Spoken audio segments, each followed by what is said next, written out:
Hello বন্ধুরা, আপনারা সব কেমন আছেন? আশা করি ভালো আছো। তো আমিও খুব ভালো আছি। তো আজকে আমাদের কি কি রান্না হচ্ছে দিদির থেকে জানবো। দিদি, আজকে কি কি রান্না হচ্ছে আমাদের?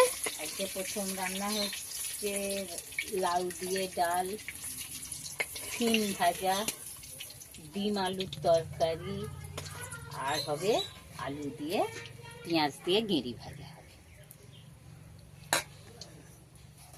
চারটে। তো আজকে আমাদের এইটা রান্না হচ্ছে আজকে।